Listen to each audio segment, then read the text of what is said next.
Hello my friends and welcome back. I'm Chisgule Gaming, and in today's video, sponsored by the makers of Rise of Kingdoms, I want to update my legendary investment tier list based off of the new commanders Arthur, who is looking outstanding, and also we need to talk about Subotai and put him on this list. And this does make us move around a few of the commanders that have been here for a long time, like, hate to say it, but Nevsky and Chone, I don't know, man. So before I get ahead of myself, as a reminder, this is designed to be a list that tells you not just kind of how good a commander is, but should you invest in them now? Because at the end of the day, yeah, if they're good, that's great. But if they fall out of meta a couple months later, that sucks. I want to help you find the places where you can put legendary sculptures in and get value ideally for years. And if that's the sort of thing you're into, consider subscribing to the channel. Been playing Rise of Kingdoms for 6 years, and it's actually insane to say that out loud. Wow. Anyways, let's update this list. And as a reminder, the way I tier these out is by saying, here's your top priority commanders. Here's your low priority commanders. If it's in the top priority, that means you start there. If it's in the low priority, that means you know what you're doing and you've already got the top priority in your roster. Before Season of Conquest is for new players, specifically. Niche role means you need to know exactly what you're doing if you're going to pick one of these commanders. Maybe you're a rally, maybe you're a garrison. This list is really designed to be more for open field, and it's really designed to be low spend and free to play friendly, all right? Then there's the just know category. Do not work on these commanders. And then there's the free category. These are your gold key commanders. In fact, on the topic of gold key commanders, we just put the new gold key commander in here. I don't think he's doing anything that would make me want to go and max him outright at the start. In addition, let's talk about Subotai. I don't think he's going to be amazing in the open field. I think he's going to be a rally commander. So it's very easy to drop him into the niche role category, which leaves us Arthur, who I'm just going to put all the way up and call him a top priority. We're going to put him right there. All right. Arthur is looking amazing. He is really best as a secondary commander. Use him with Huo primary, Arthur secondary, or Nevsky primary and Arthur secondary, or Joan primary and Arthur secondary, and you're going to do really, really, really well, okay? You can use him as the primary with the right equipment and the right armament. I talked about that in a separate video, so we don't need to rehash that in its entirety here. I'll have a card for that one in the end screen. But we're not done with this list, by the way. We have to bump down and move around a lot of commanders because, man, has a lot changed. It is actually shocking how much things have changed. First and foremost, I predicted cavalry would be combo, and for those of you who follow along with my channel, you benefited from that information. But given that we've seen a lot of combo stuff and we've seen this true damage stuff, the skill damage meta is starting to, in my opinion, fade.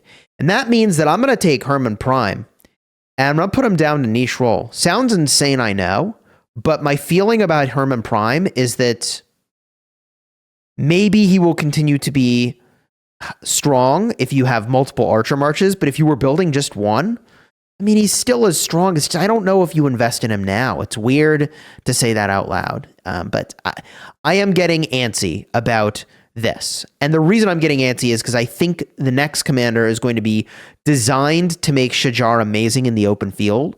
Because really, in a lot of ways, she's underperformed in the open field and been great in Canyon, which, like, archer players want more, right? They really want more.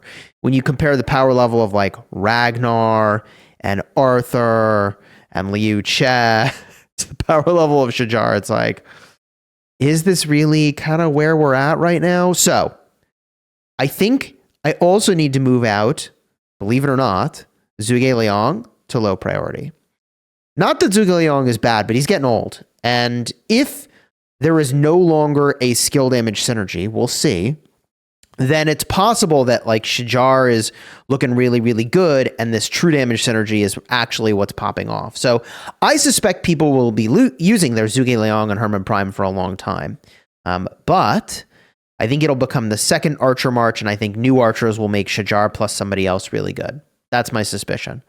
But we also need to move around some of the cavalry and some of the infantry, because there's just so much that has changed. So the addition of Arthur changes who I think you should put your sculptures in for cavalry at this point in time. And I actually would take Joan and bump her down. I would take probably even Nevsky and bump him down. Like, these commanders are old, bro, and they no longer fulfill the combo direction, which is the new direction that I think cavalry are obviously headed in. So I wouldn't start investing in them now. Nevsky, because he's so old. Not that he's bad, but like, if we talk about sculpture value for a long time, I don't know that that's where I would start putting sculptures today. Same with Joan. And I actually want to bump Huo up and put him into this list, because Huo with Arthur is just slaying, man. And I think that Huo with Arthur will be great for another, if you only run one cavalry march, probably 9 to 12 months when we get, you know, a new open field combo commander, presumably. Then you'll, if you only had one cavalry march, you probably would bump out the Huo. But I'm just going to put him here for now because I think it's fair to have two cavalry commanders in here. And Huo Arthur is arguably one of the very best marches in the game right now. Right up there with like Wallace and Liu Che, or even potentially like, people would say Liu Che Alex is really amazing. Liu Che with Ragnar is really amazing.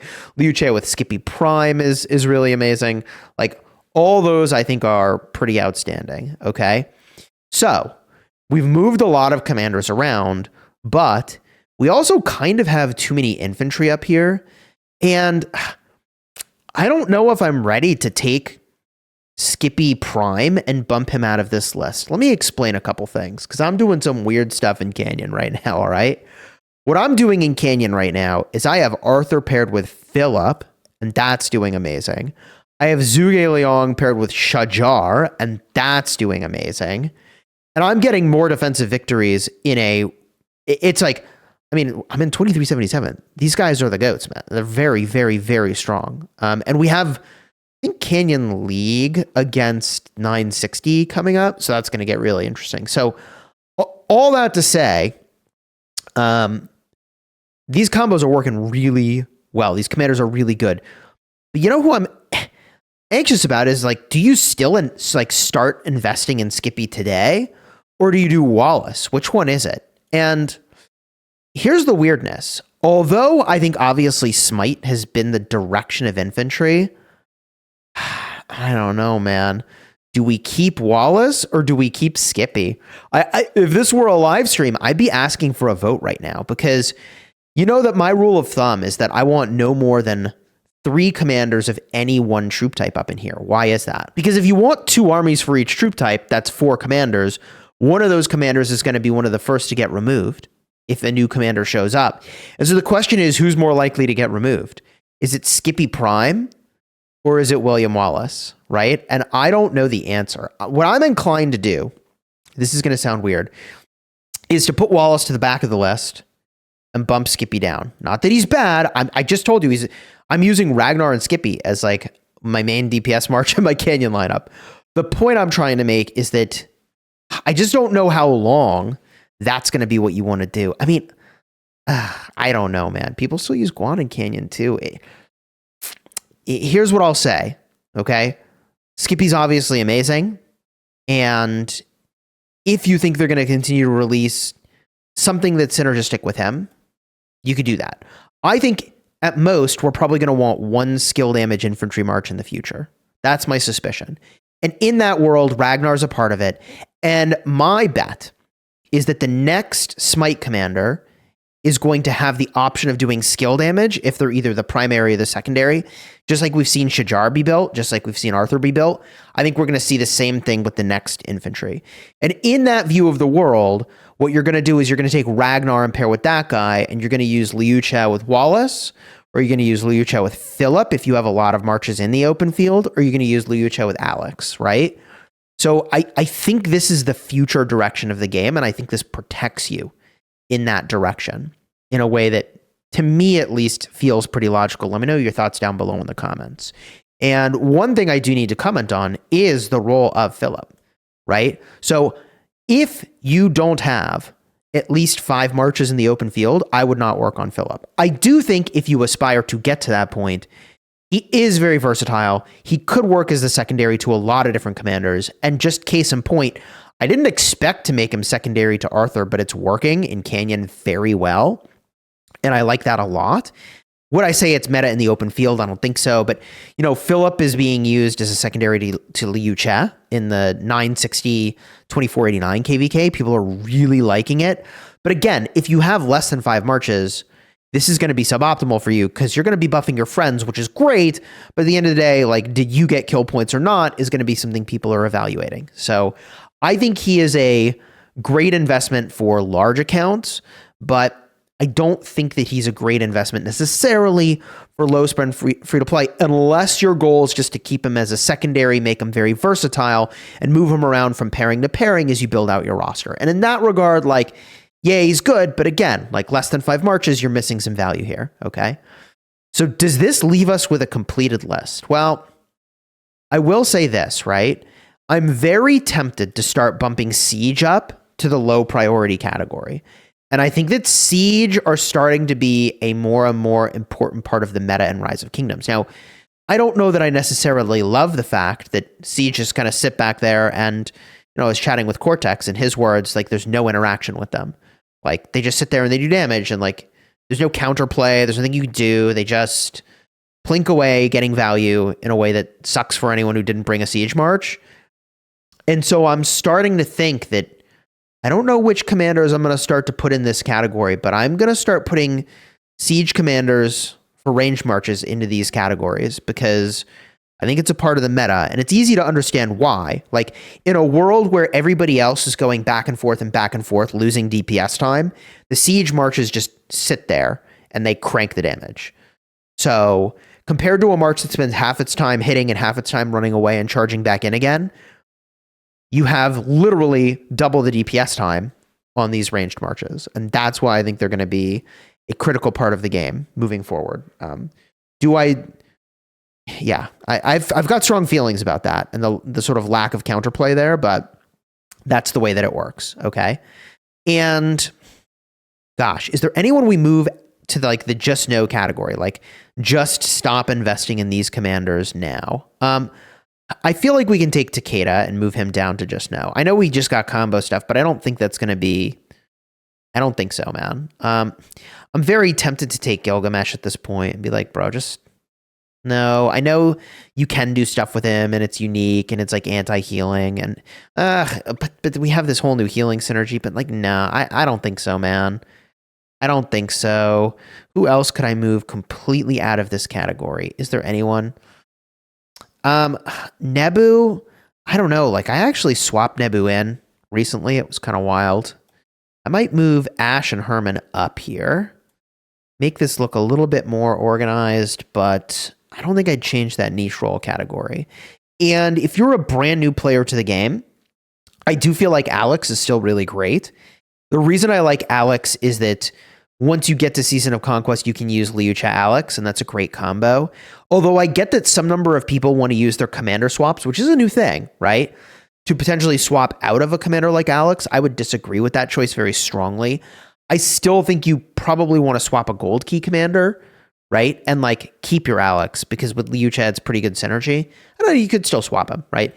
And Isong is, I think, still in a good spot for an early game investment. That then later, even if you use Shajar primary and Isong secondary right now, that actually does really well. And if you needed to, you could use Zhuge Liang and Isong together. And it is what it is. It's not the best because you have no march speed, but I think that could be a thing. So where does this leave us? For infantry, in the top priority, we've got Liu Che and Ragnar, because they're both insane. And below that in low priority, we've got Wallace. And this is somewhat speculatory on a new infantry fielder in the future being good for skill damage or being good for smite damage, right? And that way you could have the combo of Wallace with Liu Che and Ragnar with whoever's new. And in the meantime, obviously, Ragnar and Skippy, or if you needed to, Guan and Ragnar, you got options, okay? For cavalry, best cav march in the game that you can run right now is Huo with Arthur. And obviously, Joan and Nevsky are still great. I'm going to run Nevsky and Joan together almost certainly as my second cavalry march, right? That's probably what I'm doing.